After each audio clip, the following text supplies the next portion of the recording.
Hello, everybody. My name is Catherine Kim, and today I will be talking about cannabis in the body.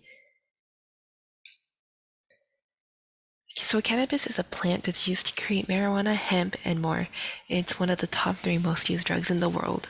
And the two main components are CBD, which is the main medical agent, and THC, which is the main psychoactive agent. Some uses for marijuana are for mental health, nerve pain, multiple sclerosis, recreational use, pain, and nausea relief. There's a couple side effects from CBD and THC, but most are temporary and typically not fatal. This includes dry mouth, red eyes, slow response times, a high feeling, and an increased heart rate.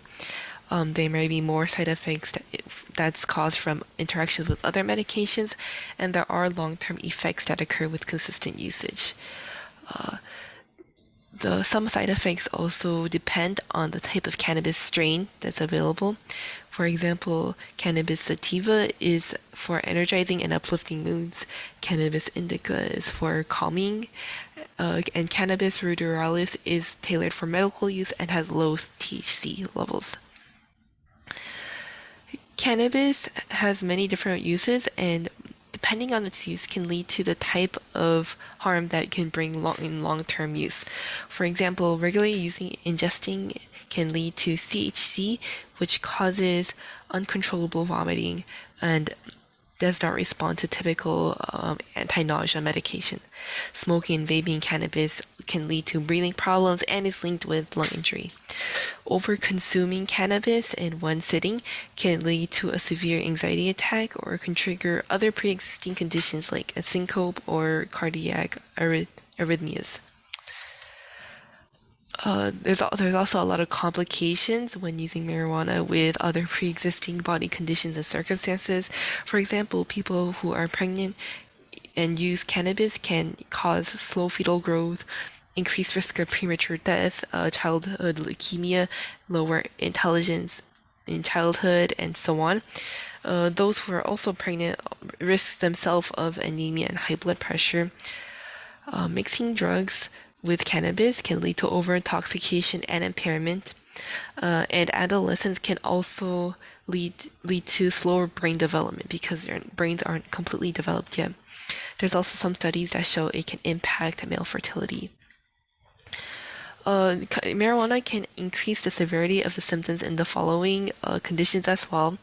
It can also increase difficulty of quitting smoking, increase the risk of a second stroke after the first stroke, and it can also affect surgery because other medications like anesthesia decrease central nervous system activity. So using cannabis beforehand can make it fatally decrease.